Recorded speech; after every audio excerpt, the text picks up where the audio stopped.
Hello everyone, welcome back to my channel. This is Sambhu from cloudtech.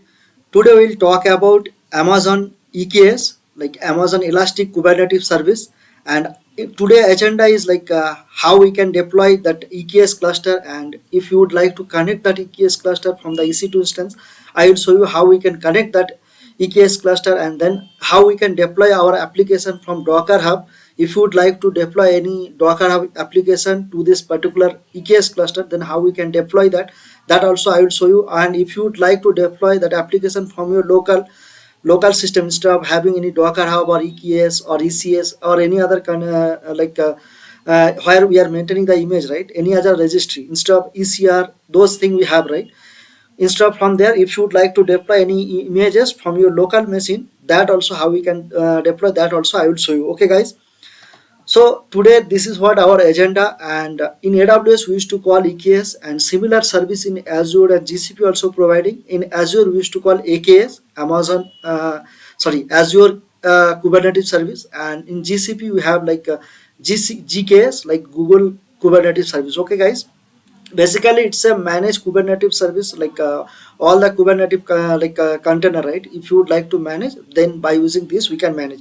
And the use case, if I talk about, this is basically used if you are working on microservice kind of thing, then by using this Kubernetes service you can easily consume any of the AWS resource, and you can deploy your application. Okay guys, how it is work basically. Now first we have to create the cluster, and from that cluster we have to create the worker node, and then once we have create the worker node, then we can deploy our application to the worker node, then we can run that application. Okay guys, this is how it will work. And the use case I was talking about, microservice, and then application migration or batch processing also we can use. Okay guys, so let's me show you how we can create this. So I am in this already in that AWS console, right. So in that Virginia region, so let's create the cluster first.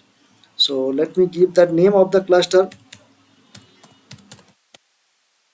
yes, something like that. And version of the Kubernetes version, what version? Default version is 1.27, and other version also available. Let's select this one. And role we have to select here. So what kind of role is required, let me show you that also. So this is the IAM dashboard. Okay guys, so let's go to the role, and here I have already one role, EKS role. So let me show you what all permission I have given here. Amazon EKS cluster policy, EKS CNI policy, and EKS service policy, EKS worker node policy. These are the permission I have given to that particular role. And how we can create, so that also I have already demonstrated in my previous video about that IAM role. So if you guys not yet watch my previous video how we can create the IAM role, I will recommend you guys please have a look that, so that you guys can clearly understood. Okay guys, so I have already here role. So let's select this role, and these all are optional. Let's go to the next. And the VPC, so if you have your own VPC, then I will recommend use your own VPC. And if you don't have any VPC, now I have only default VPC. So let's select the default VPC here. And on the default VPC, whatever subnet we have, all the subnet here by default is selected here. And then security group, so I have two security group. Let's select that security group here, my own security group which I have created in my previous video. So let's select this one. Security group, basically it's kind of inbound outbound request we can prevent, like what kind of request would come to the service, and what kind of protocol basically used to communicate, right. So those kind of thing we can define in the security group. So I have already demonstrated security group separate video, so I will request you guys to learn more about the security group, please refer that video. Okay guys, but one thing in that this subnet, right, here total 6 subnet we have, but among that one is not support this EKS cluster. So that I will show you. We need to remove this, so that I will show you. It will give an error. Okay, then choose the IP address. Let's select that IPv4, and then cluster endpoint. So now our today session, our plan is to this cluster will connect from our EC2 instance or many public endpoint also. If you guys want any private, if you don't want to specify to the public exposure, then you can select. But when we are working on production, right, then that time we should always have our own VPC, own private virtual cloud, and then within that we should have our own subnet, and onto that we have to deploy our EKS cluster. So then only it will be more secure. Okay guys, so about the VPC and subnet, how we can create, how we can allocate, so that I have already demonstrated in my previous video. So you guys can have a look that. Okay, so let's go to the next. And here are the API logs, audit logs. If you want to do any configuration for log purpose in production when we are working, right? So that time we need basically this all. Why? Because we have to get this log in the CloudWatch log. Okay, guys. So for now, let's give two logs here, and let's keep rest of the thing as default. Okay. Now go to the add-on service here. So no need to select any add-on. Let's keep default as it is. And now here is the version is selected. So you let's select the default version, and then networking version also let's select default. Let's go to the next. It won't create, guys, because it will give an error. Why? Because that subnet, right, we have to remove that one. See here, just I want to show you, so that's why I did not remove. So now let's remove that subnet. So let's go to here. If you see, this is the error message: cannot create cluster this one because this is a targeted available zone, does not currently have the sufficient capacity to support the cluster. Okay, guys. So this subnet is not supporting the default subnet whatever is there, right? So let's go to here, and let's remove this one. And now let's go to that review and create. Now it will create. So the Kubernetes service is created, and it will take 20 to 30 minutes. So let's meantime let's do our other all setup, that kubectl setup, all this thing on a EC2 instance. Okay, guys. So let me show you that how we can do. So I have already one machine here. So let's go to there. This is running here.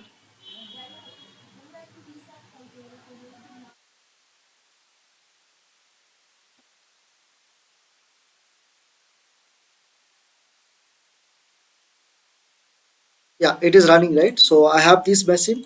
So I have already logged in, I guess. So yeah, I have logged in also, I guess. 69, right? Yeah, this is the IP address.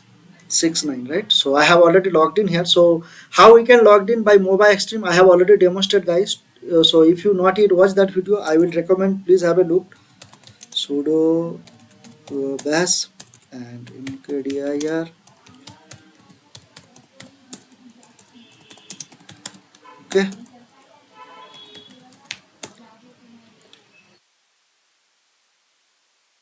Now, if you check here, and one more thing, guys, let me clarify here. Whatever instance type we have selected, right? T2 micro and different kind of TT nano, small or 12x large, right?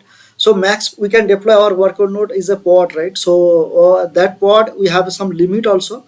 So T2 small have only 11, T2 micro have only 4 port node we can deploy, and large we have 234, something like that. All different kind of type of instance have different kind of limit. That point also keep in mind. Okay, guys.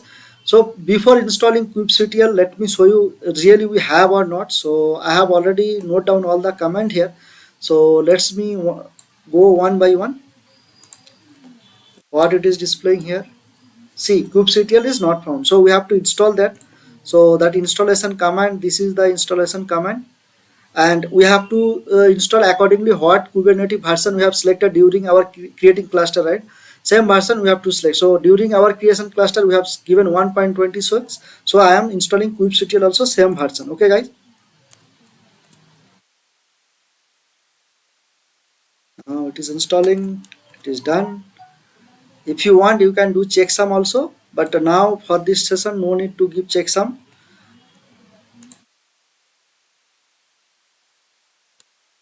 Now allocate the path. Okay. Now we can check our cluster status also. Let me show you that.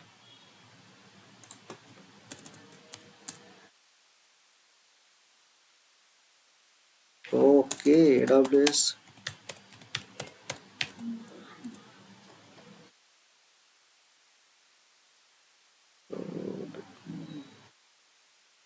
I think I don't have any user. Let's go to the user. Let me create one credential here.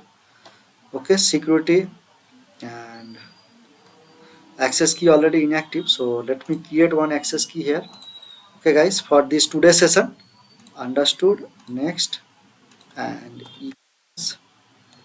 After end of this session, I will what I can say. I will delete this key. Okay, guys. So this is creation is done. So let me configure here. So also copy, paste, paste one. Let's keep default. Now let's try to what the status of okay, we need to give the name of the what name we have selected, right? That same name we have to give here. My cluster name. What the cluster name we have given here? So let me go to here. Our cluster name is cloudtech-eks, right? So let's see. It's creating, right? It is in creating status. So now let's see the kubectl version also. It is installed or not. Now we can check the kubectl version also. It is installed. It was not there earlier. Now kubectl also setup is done, right? Now once setup is done, now we can check the status of that our cluster, what it is now, the situation.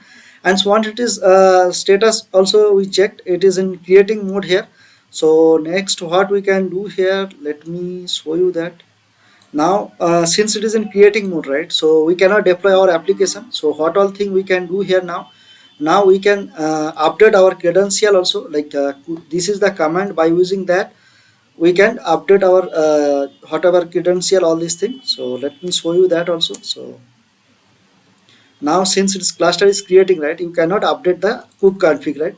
So once this is update is done, right, from that then only you can able to do that, like kubectl get all this command, get service version, all these things you can do. Or one more thing guys, keep in mind, if you want to check that how many pod is there, kubectl get pod, then only you can get all the pod and nodes, all these things, okay guys. And then what we can do, we can like if you want to specify it, like profile also, like which profile we want to do this. So let me show you that. So now since it is in creating mode, right, so let me show you that how many profile also it will display or not. It I think it won't display. Okay, now default profile only we have. So by that default profile also we can create. Or if you want to specify this update config, specified any particular ARN, that also you can specify by using this command, okay guys. Since it is in creating mode, right, so we cannot do anything. But if you want to go to particular pod agent, and if you want to check all your application how it is looks, by using this command we can check also. I will give all this command to this video description guys, so that it will be helpful, because video this will take a minimum 30 minutes to complete this creation. So I will do give you all this link to this all the command in this video description. You guys can do hands on, okay guys. And then if you want to deploy application, how we can deploy, so this is the deploy command. Let me show you that. So deploy command is yaml. Yeah, this is the deploy command. By using kubectl apply -f, then we can deploy by using this file, okay guys. Now this yaml file, what basically its content, if you go here, so this is the yaml file, its content, api version, kind, metadata, app, then you can give. And this is the image, what image you would like to deploy, right, from here. This is like in my Docker Hub we have this image, so from there it will deploy. And if you want to deploy from your local, then what you can do, in this image policy, right, just remove this one. Sorry, if you give that if not present this one, right, then it will try to find from your local. But if you not specified this one, then always it will try to find from whatever image this link you are giving here, from there it will try to get it. This is the image, it's already there in the docker hub. In my previous video I have already demonstrated about this, how we can push the image in the docker hub, and then how we can pull that image, right. So if you in that yaml, if you specify this one, and while you are running by kubectl command, deploy command, right, then it will automatically deploy all these things, all this docker image into this Kubernetes cluster, okay. Once it is done, right, we have to create a worker node also here. Since it is in creating, oh, now it is active. So let's go to this resources. Now we have two pod here, if you see, right, this is this two pod we have. Now if you want, you can apply those let me show you that what is this. Yeah, this is the apply. Let me apply.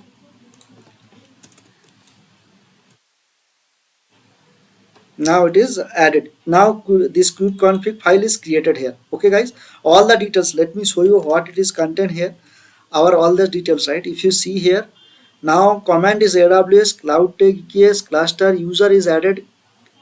This is the user is added, and then here the version also API version is added.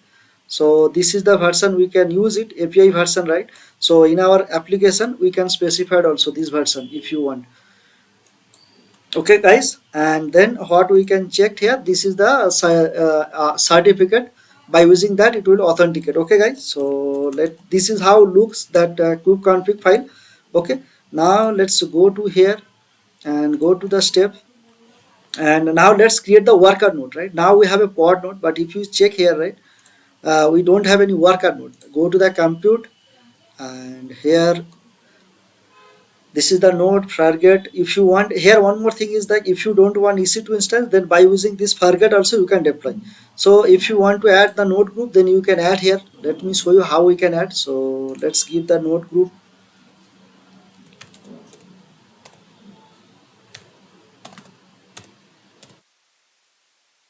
node groups, and here is the permission I have given. I have role. So I have already one EC2 full access. Let's keep this one only, and rest of the thing let's keep default as it is. One demand and T2 micro, this is the instance type I am specified, right? So within that instance, T3 micro medium, here different kind of thing is there. If let me show you that T2 micro, I can specify this one, and in this T2 micro, that how many pod we can specify, those kind of thing also there. So let me select that, and how much disk size you want, desired size node. On the auto scaling you can specify one single node. This is the auto scaling part I have already demonstrated in my previous video, and number of nodes always it will be up. Let's create one, and then subnet. These are the subnet is selected as it is default. Let's select this one. Then once the worker node is configured, right, now we are good here. Now we can check here. Now worker node health also nodes is deploying, actually is creating status. If you see here, it is in creating status. Okay guys, so it will take some time. So let me go to the, it will take some time. Once it is done, right, now here if you go to the resources, we can check here pod, same pod by command line also we can get. This is the command. So let me show you that. Get pods, kubectl get pod. If you do that, all the pod it will display. Kubectl get nodes, if you do, then all the nodes it will display here. Whatever node we have created, those it will display. Okay guys, so now this pod is running. So this is what else we can do here. Deployment I have already showed you, and update profile particular ARN also I have shown you, and limit also have covered here. What else, how to debug, that also I have log into the particular pod. On that particular pod agent we can log in by using this one. Okay guys, I think that's all. What else, that's all I have. So I hope this session will helpful to you guys, how to configure EKS, and if you want to deploy your own application, how we can deploy. So if this session will helpful to you guys, then please do like and subscribe my channel and share with your friend. That will really inspire to me, and I will see you guys in my next video. Chalo, bye.